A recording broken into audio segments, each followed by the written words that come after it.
It is yet another one of these reacting to Reddit post videos where I bust out the Streamlabs and just kind of give my thoughts on what's going on in the conversations on the internet. This is being pre-recorded on Friday. No, excuse me, it's Saturday today. Right. And it'll be uploaded in 2 days because I am going out on a trip. Hello, Seattle. Goodbye, Vancouver. But in this video, I wanted to dive into a name that has prompted some sort of a discussion on Detroit Red Wings subreddit territory as to whether or not this was another, I say another kind of loosely here, but another mistake made by Steve Yzerman. He is on the screen right now. It is Ottawa Senators forward David Perron. And what I wanted to do is read this post made on the sub by Wigs2456, asking the question as to whether or not David Perron's departure is the biggest loss from last year. I know that David Perron took a lot of late-game penalties down the stretch. That was irritating. Lots were very tic-tac though, but I think him not being there this year has been the biggest negative impact on this team this season.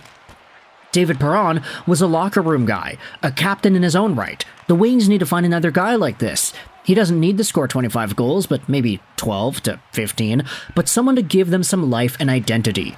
This team seriously lacks identity right now.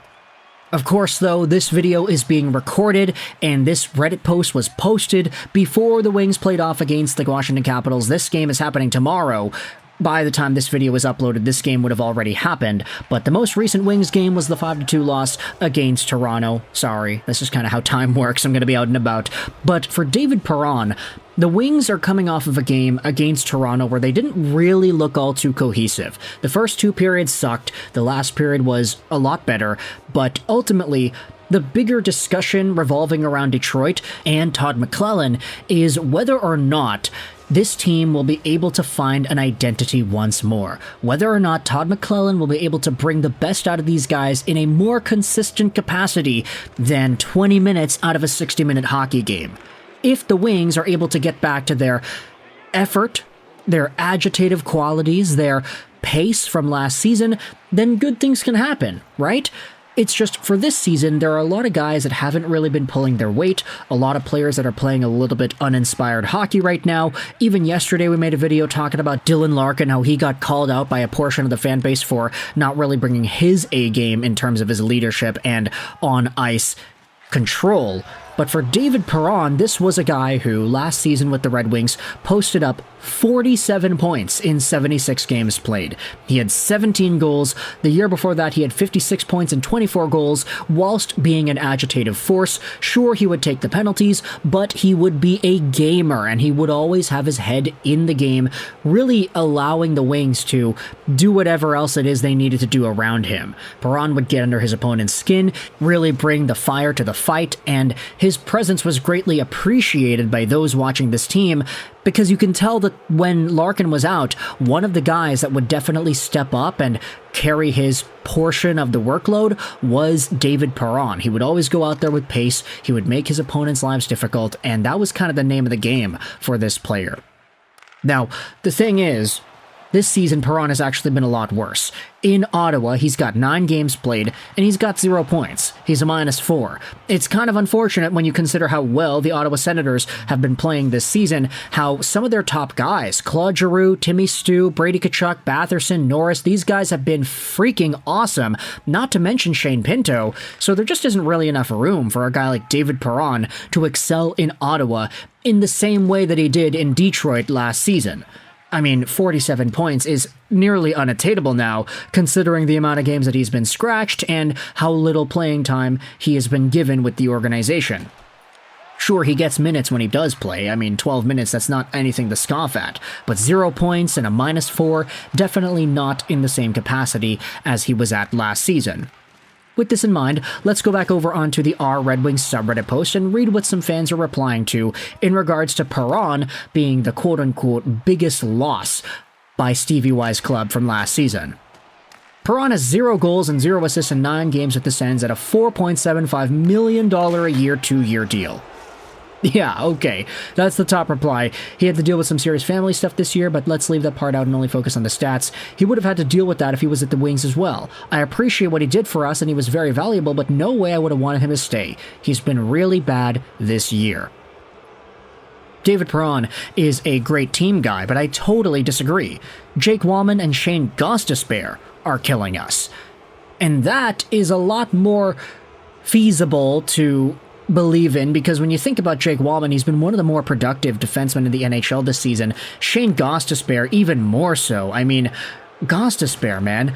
Take a look at his profile here with the Carolina Hurricanes. You will see the 27 points in 35 games played this season. My gosh, wowzers, he's on pace for 63 points. The Hurricanes have been a wagon this year too, so that definitely doesn't help either. I mean, Shane Gostisbehere on pace for that amount of points, making $3.2 million a year. 2027 is the contract expiration. This was a great contract, and considering the fact that Stevie Y let this guy go for free in free agency, it's definitely looking bad on that respect too. Agreed, David Perron was a great team guy and a great puck retriever, but his production on the Sens shows that it was probably smarter to cut ties with this guy. Also, I recognize that he's been going through a lot this year personally, so he absolutely gets the BOD? Benefit of the doubt. Okay, that's what it is. Benefit of the doubt. But I still don't think he's that much of a difference maker. Ghost is absolutely the biggest loss right now. Our defense is an offensive black hole, comparatively. Sorry, Mo Sider, and sorry, Eric Gustafsson, but yeah, I'm gonna have to agree with that there. Shane Gostisbehere, very, very good player.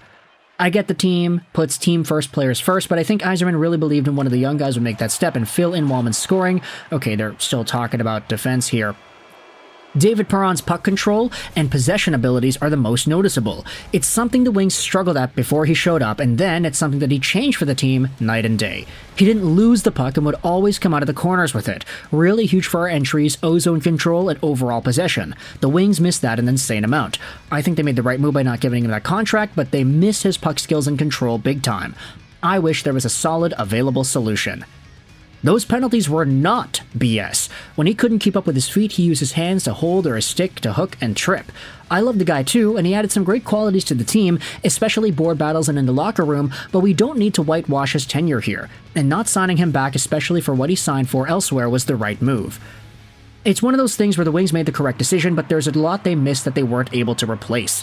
The puck possession and the control skills were an absolute godsend and crucial to the team, and they viably miss that right now. I just miss they could have done a better job at replacing that, although it's easier said than done, considering he's better than most at those things. And so ultimately I wanted to ask you the question here, whether or not David Perron was a big miss for the Detroit Red Wings and their progression from last season to this season. They were close to making the playoffs last year. They had guys like Perron, like Gostisbehere, like Walman doing some pretty good things. Now the roster is worse and the team is worse as a result. So in terms of magnitude of guys missing out from last year to this year, is David Perron one of the bigger fish? How important was his overall level of play with Detroit last season, and do you think this was one of the bigger mistakes for Stevie Y to not re-sign him? Obviously the contract is alarming, but when you think about what the Wings are doing right now, you think about some of the other guys that were sent away, does it become a little bit more stomachable? That's my question to you. So let me know your thoughts in the comment section as to how David Perron has transitioned from Detroit to Ottawa this season. What are your thoughts on his progression from last season to this season? What are your thoughts on the lack of presence that the Wings have had without David Perron in the lineup? And do you think it's easily replaceable? Who do you think is going to be able to take that next step into some sort of an agitative force and be able to consistently string together possession and zone entries in the way that Perron has? Let me know your thoughts in the comment section below. I hope you enjoyed this video, and bye.